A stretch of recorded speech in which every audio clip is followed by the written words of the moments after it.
예중 예고를 준비하신다면 반드시 보세요. 무조건 도움됩니다.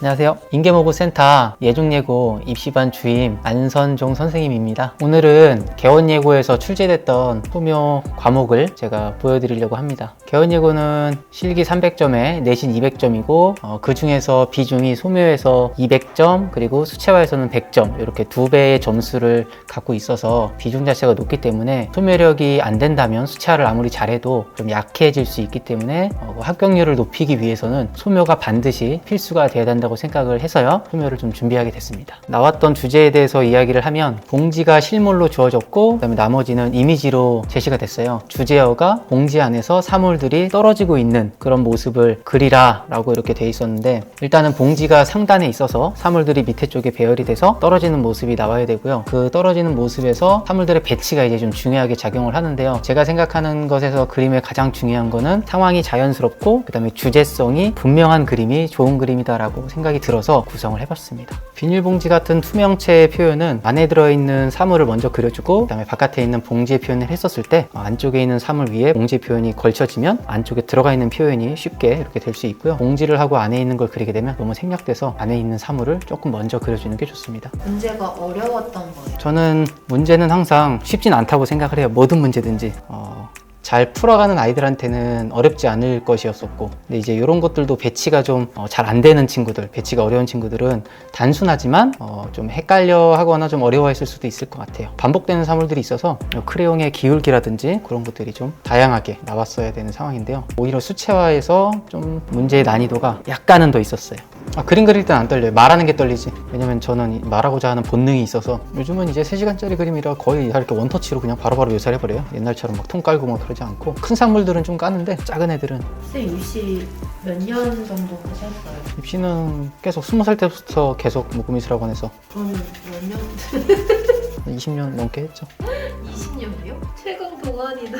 자, 가위의 특징은 금속 질감에 딱딱한 요 날 부분이 있고요. 그 다음에 손잡이에 부드러운 밝은 부분이 있고요. 이럴 때의 특징은 딱딱한 사물일수록 선명하고 강하게, 부드러운 사물일수록 외곽을 약하게, 요게 굉장히 중요한 포인트입니다. 연필을 좀 세워서 진행을 하면 좋습니다. 학교 출제물을 보면요, 개수는 몇 개 해라, 요거는 몇 개 해라, 이렇게 지정된 개수대로 화면 안에 들어가야지 2개 그리시오 했는데 1개만 그렸을 때는 감점이 따르게 됩니다. 개원예고의 특성상 좀 쨍하고 선명하고 형태가 분명하게 그려지는 걸 좋아해서 막 톤을 깔아서 하는 그런 사물들은 좀 드물고요. 이런 큰 덩어리는 깔게 돼요. 이제 이렇게 바로 좀 작거나 오밀조밀한 아이들은 한 번에 표현하는 게 시간적 효율도 좋습니다. 저는 저 사과가 너무 기대가 돼요.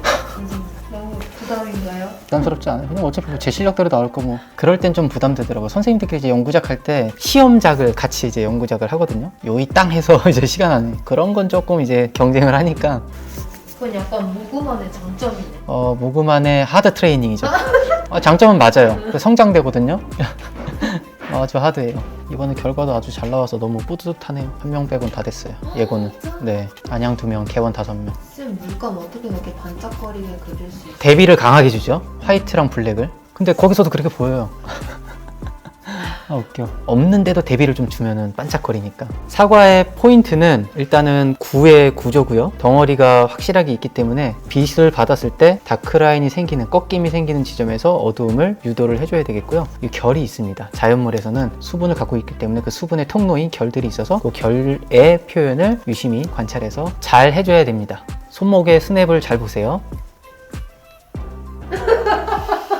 이게 중요해요, 스냅.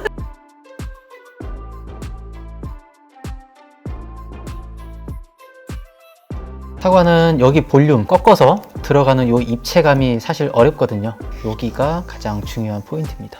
돌아가는 느낌 안으로 들어가는 느낌. 나머지는 구체이기 때문에 그냥 알던 대로 하면 되는데 여기가 조금 복잡합니다. 그러니까 부분을 보고 그리지만 전체를 생각해 놓고 그 느낌대로 유도하는 거죠. 그래서 부분을 그려도 결국에는 퍼즐이 맞춰지는 거예요. 사물과 사물이 만나기 때문에 여기 있는 사과의 표현은 좀 퀄리티를 낮춰서 공간의 표현을 조금 해줘야 됩니다. 자, 스냅 들어가죠. 여기서 이제 몸이 좀 꼬여요. 아니면 종이를 돌려도 돼요. 지금 그 썸마기를 남기시는 거예요? 그럼요. 약간 모양 빠지죠. 이렇게 고개 돌리고 하면. 나 섭섭해서 선생님. 그래요?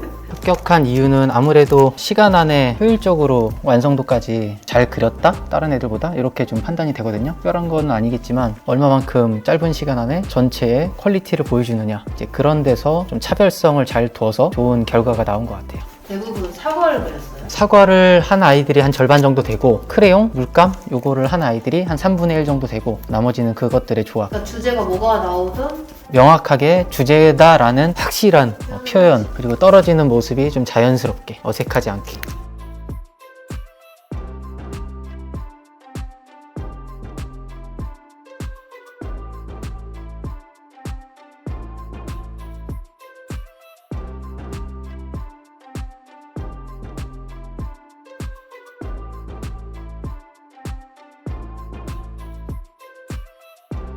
어, 23학년도 개원예고 필기 결과가 이렇게 잘 나왔거든요. 재현작을 보니까 소묘, 그 다음에 수채화 두 개를 좀 나눠서 이렇게 좀 봐야 될 것 같거든요. 소묘에서는 정물 위주로 구성이 됐을 때 그 상황에 대한 자연스러운 쏟아지는 구성력, 그리고 주제에 대한 표현력, 그리고 3시간이라는 짧은 시간 안에 전체의 완성도를 끌어올릴 수 있는 반복된 강도 높은 훈련, 이런 것들이 있어서 아이들이 좋은 결과를 볼 수 있었고요. 수채화에서는 시장 풍경을 그리라고 제시를 했었는데, 또 시장 풍경을 상상해서 그리기가 쉽진 않은데 여러 가지의 경우를 연습을 많이 했었고요. 그리고 주제에 대한 인물 표현도 집중적으로 해서 아이들이 잘 하고 나올 수 있었던 것 같아요. 그렇게 해서 좋은 결과를 볼 수 있었습니다.